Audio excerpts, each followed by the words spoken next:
Hello, hello, and welcome to Ask Vivaldi. This is our live stream where we answer your question about growing a business in the 21st century. I'm Dave Burse, and I am an author, I'm an educator, I'm a consultant, and I am a creative director at Vivaldi. But today I'm going to be talking to Lee Powney. Now, Lee is a senior partner at Vivaldi with a specialism in innovation strategy. And Lee has done some amazing stuff. He's worked for huge clients. He's worked for Coca-Cola, Marriott International, AB InBev, BP, Microsoft. You know, he's worked for the biggest clients, working with them on innovation. And we want to talk today about how innovation is changing from the old way of doing it to a new way of doing it. But I don't want to talk any more about that just now. I want to say hello to Lee. Hello, Lee. How are you doing today? Hi, Dave. I'm very well. Thank you. Thank you for putting down a pen for half an hour, for all the work that you're doing to chat to us about this. And I was wondering if we just kick it off, get right into it. If you could tell me, what are the challenges, and maybe what are the different challenges compared to what they were before, for people who are looking to use innovation as part of their growth strategy in the 21st century? Okay, so I think probably the most important point to sort of dig into is that a lot of the pressures you probably feel within the innovation process itself, you're still going to feel, but you're going to feel them more acutely moving forward. Things like deciding where to put my investment on various opportunities across my portfolio, generating better and more compelling insights, anticipating trends, embracing lean startup and experimentation. These are all existing problems, and I think if anyone's in the audience and they are involved with the innovation process in some capacity, a lot of these things will be very familiar.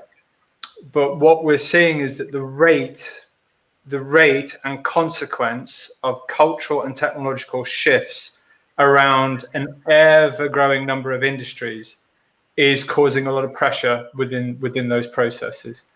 If you like, the rate of change is greater than many organizations' capacity to adapt to it and actually integrate it within their business model, their product or service innovation streams, or even at a more tactical level, even experiential innovation as well.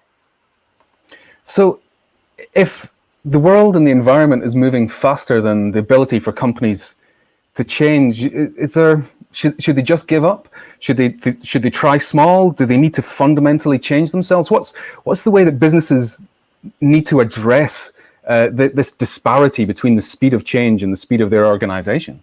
Yeah, sure. So I think, look, I mean, you've seen the growth, acceptance of design thinking and lean startup principles now for years. And in many ways, they're reactions to what a lot of organizations had been feeling for a long time, which is that actually the foundational logic of how to compete, how to deliver value within a category was starting to fray at the edges. So we needed to be user-centered. We needed to prototype early. We needed to experiment and learn by doing. But those pressures themselves are only, they're becoming more and more and more acute. And I don't think we want this to be a deconstruction of the positives and negatives of either one of those methodologies, but they are reactions to this. So I think you've got to really appreciate that there's a wider strategic context around organizations than simply specific innovation methodologies. I know in the Vivaldi series that we've been doing, the interaction series that we've been doing in the last month or two, we've had some really esteemed guests come on and talk about this very thing, which is the notion of sustainable competitive advantage, and how I don't think anyone would be really surprised if I said that many of the strategic planning models, frameworks, and processes that we are used to kind of feel like they're from a different era. They're predicated on the assumption that you can create and sustain competitive advantage for quite a long period of time. And I think what we've seen more and more is that primary assumption is holding less and less water in more and more markets.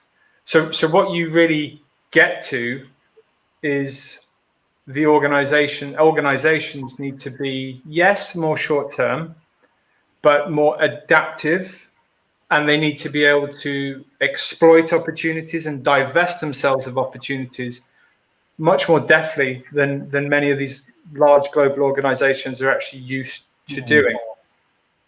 So one of the arguments that I've heard from people when it comes to innovation, when they say that there's no longer the same ability to build competitive advantage or a sustained competitive advantage, I've heard the response of, well, why should I bother then? If this isn't something that's going to have a long-term impact on my organization, should I just follow what other people are doing rather than investing in innovation myself? What would your response be to these kind of people? Well, it's not a question of not innovating. It's a question of improving the capacity and effectiveness of innovation. In fact, if we embrace that sustainable competitive advantage is no longer necessarily a feasible construct like it maybe used to be, and maybe many people were taught at business school, then actually the logic is inverted. You have to invest even more in innovation to be able to cope with new opportunities and exploit them at speed and divest yourselves of them at speed. So really what you get down to is if I am a vertical thinking, value chain orientated organization, I'm probably that way because the foundational logic of my category hasn't changed that much.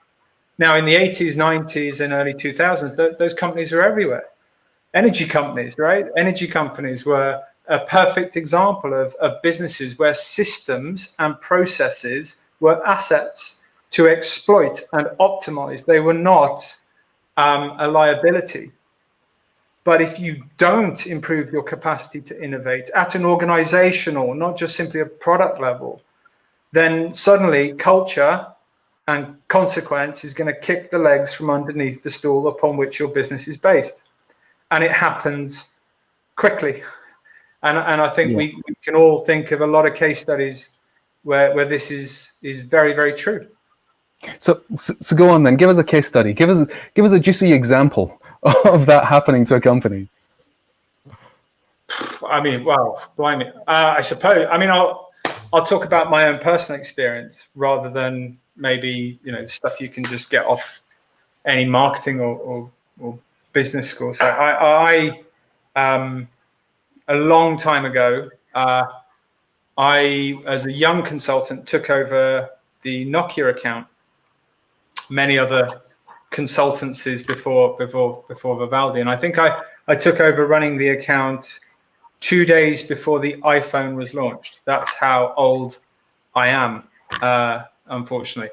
Now, I think what I saw there was a lot of really talented, really hardworking people struggle to adapt their organization into a completely new competitive context. When you are a value chain organization and you're the market leader, you assume so much about the foundational logic of your category. You assume that the value is on a phone call, that the value is on a QWERTY keyboard. I was at a Nokia World event, and believe it or not, back then, Nokia World in the mobile industry was kind of like an Apple keynote. It was a huge event. And the then CEO was on stage actually ridiculing the iPhone. It's a toy phone. It's got a toy camera. It's not a real phone. And as a consultant, even back then, I was thinking to myself, this isn't where the value is for the consumer anymore. It's no longer about the connection and the quality of the hardware per se. It's about the enabling services. That is so clear. But the key thing here is that organization itself really doubled down on continuing to want to sell its candy bar feature phones. And it wasn't able to balance that investment with the required investment to get a compelling iPhone competitor into market with a sufficiently large and growing and vibrant ecosystem of developers behind it. So, I guess where I'm coming from is you can have an entrenched vertical thinking mentality at a corporate strategy level, and that affects everything, every single innovation project. But most critically, it affects your capacity to understand how trends, culture, and technology are reshaping that consumer job to be done. And consumers, they can hire whatever products and services they want to fulfill the same job. So reframing is kind of absolutely critical. Which is great. So those of you who are watching this just now, please send us any questions if you've got anything. This is called Ask Vivaldi. We do want you to ask us. In fact, here you go. So we've got a question here which fits into what you were talking about there, Lee. Tom's asking, what do you do to anticipate change? So when we're talking about this fact that Nokia were very entrenched in their view as to what it was they did, the mistaken belief of what they thought the job was that they were doing. They didn't anticipate the change, even though it was right in front of their face. So what can companies do to get better at anticipating change? Yeah. Well, first of all, I think it's, hindsight is a beautiful thing, right? And it's easy to do a post-mortem on organizations that have found themselves in that situation. So let's not be so hard on Nokia. There were some truly incredible people in that organization, but they're operating within a system and a process. And I guess that's the really important point of how do you become an adaptive organization in this context. The first thing to do is, like I said, the second, at an organizational level, you reframe your organization around the job that you're enabling, the consumer job to be done. It opens up a new envelope, a new window, a new frame of reference with which all of your product teams, your innovation teams, your insight teams are working. I personally think, like, one of my favorite examples of this in recent years, I know Rita McGrath talks about this a lot, is Microsoft. And their reframing of their business is quite profound for someone that's been wanting to sell, licenses of software for a long time. So once you do that, you're more sensitive to cultural and technological shifts that may be affecting the consumer's expectations. And this is the key thing. How are the consumer's expectations changing, and how are they going to change in 2, 4, 6, 8 years' time? That, for me, is kind of the critical thing. And I think procedurally, whether it be an individual innovations project for an individual product or service, or at a portfolio level, or even at a business model level, it's that level of contextualization of trends that I see consistently being a major failing, actually, in many organizations. Now, I think probably let's just dig into that a little bit. So you've reframed your organization, you're thinking about your business around the consumer job to be done, or need state, however you want to think of that. The first thing you need to do is to say, well, what are our cultural planning platforms at a business or portfolio level? What do we think is changing? Why is it changing? And what do we think the consequence is going to be for us? And pretty much every single innovation project should be fed from that meta logic, but that logic itself needs to be regularly reinterpreted. Now, there are systemic failings in the way organizations deal with trends. Every organization is awash with trends. Agencies and consultancies publish trends, top 100 trends for 2021, blah, blah, blah. But these trends, they tend to sit within innovation processes or agency decks as almost, I don't want to be too provocative, but almost throwaway eye candy, right? Workshop candy. It goes on the walls as printouts.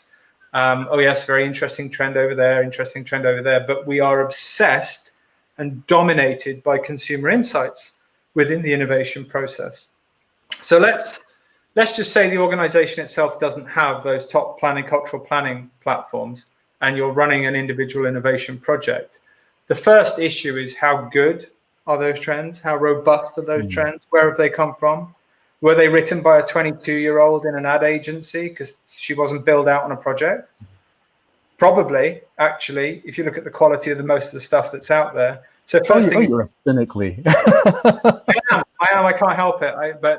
Yeah. So what's the quality of the trend? So how have you gone through a process of triangulation, recency, authority, and frequency to give you some substantiation that, yeah, actually, this is an evidenced and strong trend that I can apply.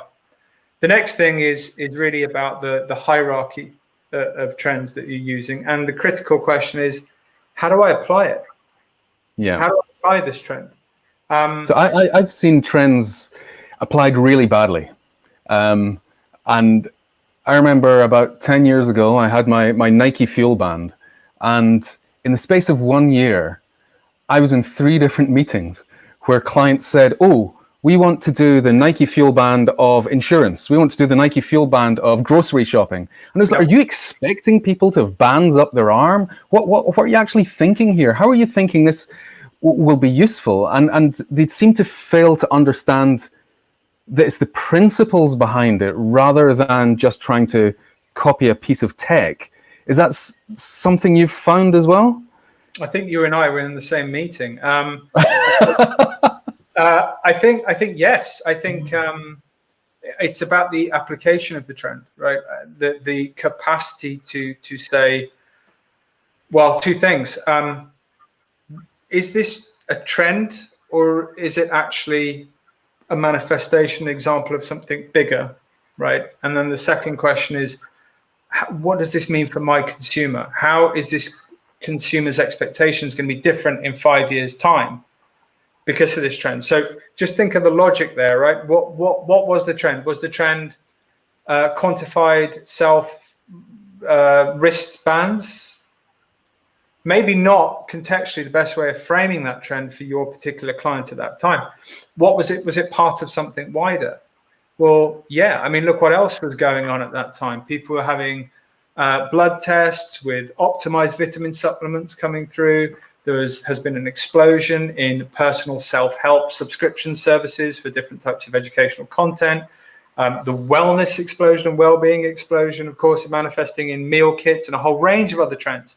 So what really does this ladder up to, right? And that's where I come to about the hierarchy of trends, so they're actually useful. That Nike Fuel Band was representative of something bigger, which is that there's a desire for us to take control of our personal development and personal improvement, and quantification, data about yourself, is just one sub-manifestation of that. So if you take it up to a higher order level, then it has more utility. So we've got a question here from Jane that I think we've probably pretty much covered with this, that Jane Hovey said there's an over-reliance on trends in innovation. You know, they become this, you've been in those meetings where it's almost to try and just G people up and get them excited about, oh, look what they're doing here, they're 3D printing bananas. So how can companies culturally break the habit of referencing the trends and being brave? So I think that what I'm interested in this question here is the cultural thing, how innovation beds itself into the culture of a company, rather than being just workshops or somebody who heads up innovation and you get a little silo. What is the cultural thing across an organization to successfully embrace innovation? Well, there's a few questions embedded in that, and yeah. Jane's question as well. So it's not so much that companies reference trends too much. It's that they don't know what to do with them and how to contextualize them, either at a business model planning perspective, a product or service portfolio level, or an individual product or service innovation stream. And I kind of come back to something just, and a lot of people probably on the call will be thinking, yeah, this isn't revelatory, but thanks for the nudge, which is what I think I'm trying to do, which is to say, you've got to look at these trends, and the first thing you've got to say is, how strong is this trend? And like your Nike Fuel Band example, is that really a trend, or is it part of something that truly is a trend? What's the strength and the relevance of that trend to us, right? The next thing you have to do is what I term confluence. And confluence is the number one procedural failing I have seen time and time and time again when we're using trends. And all it really means is, why the hell am I looking at a wall of trends in isolation from one another? And then somehow trying to go through an ideation exercise where I take this trend, I apply it to my consumer insight, and then I riff off an idea. That's not the most intelligent thing to do, because human beings do not exist in isolation, and they do not exist in isolation, one human being experiencing one trend. So what you should be doing is looking at multiple trends and what the potential consequence of confluence of these trends is.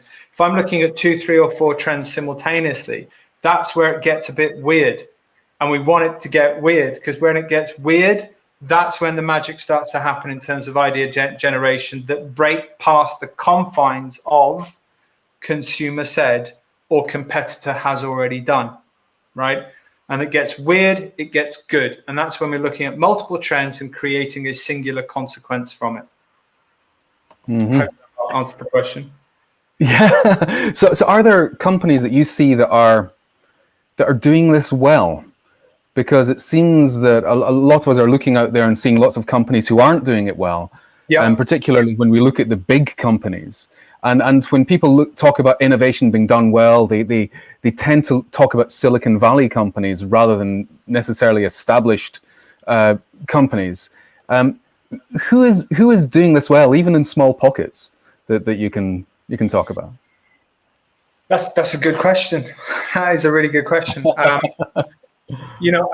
think you can look at certain organizations, right, and you can say that they understand the cultural shift.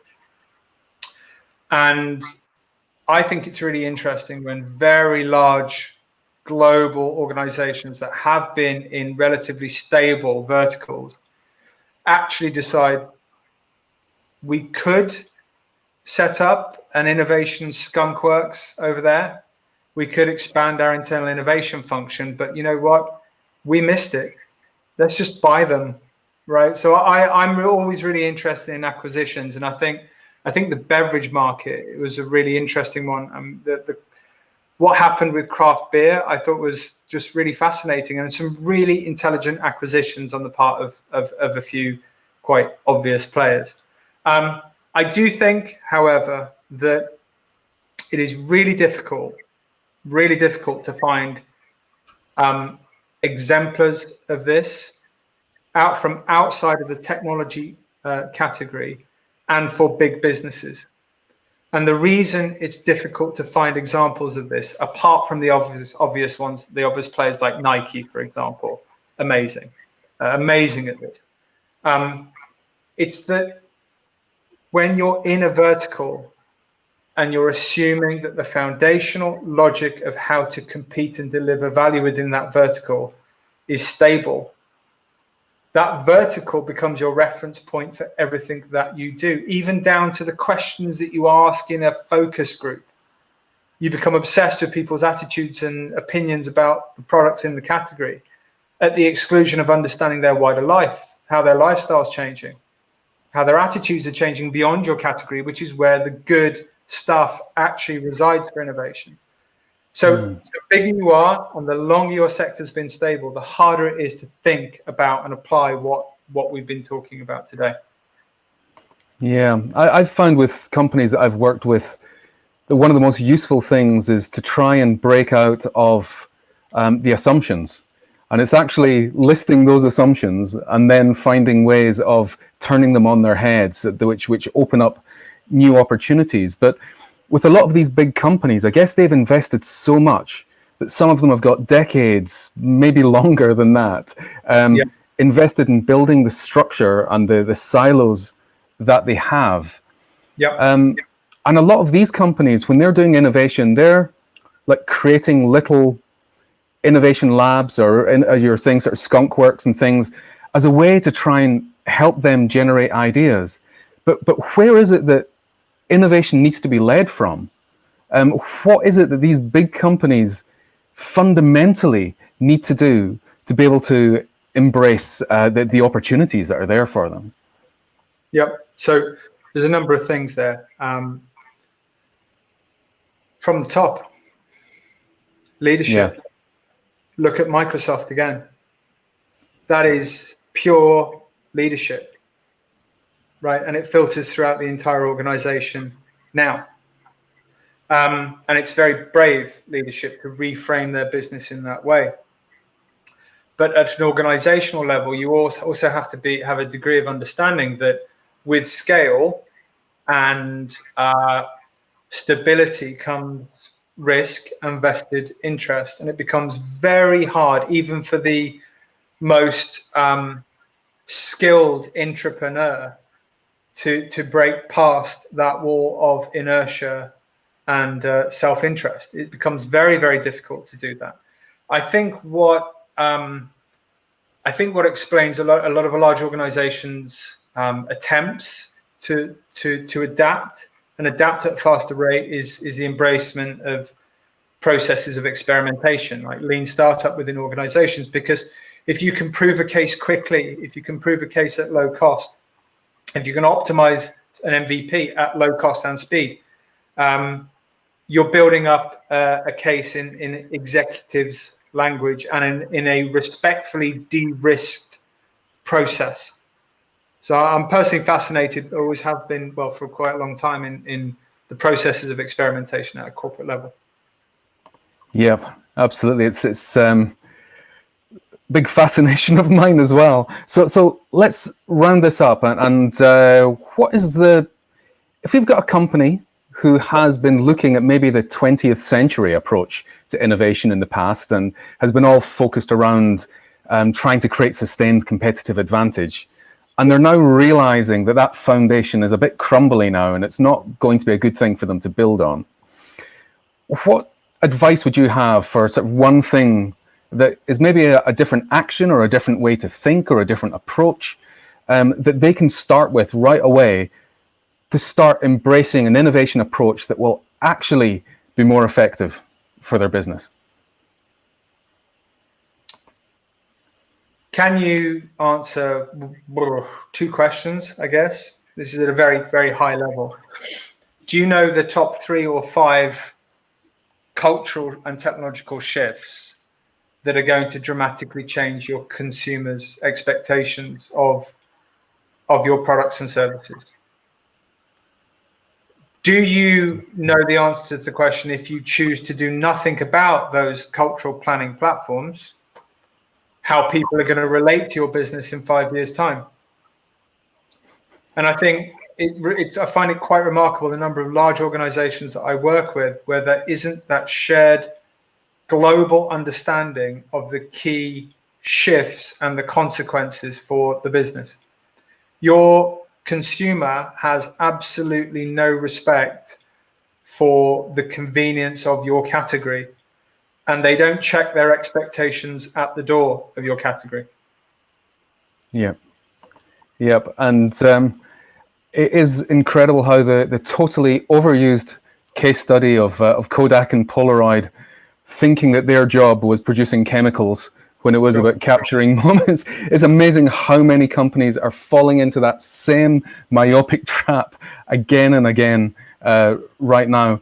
But I could talk about this all afternoon, but I think it's time for us to wrap up here, and we will be back and chatting about this again sometime soon to take this on further. And for those of you who've been putting questions in the comments, thank you so much. For those of you who are doing this as a watch again, please keep adding your questions, because when Lee and I come back and we will talk about this again, continue our conversation in a few weeks, we'll be able to bring your questions in as part of that. So thank you, Lee. Thank you so much for your time. We can now get on with our work again. And thank you for watching us. Thank you for asking questions. And we shall be back next week with some more shows. Thank you so much indeed for watching. Goodbye for now.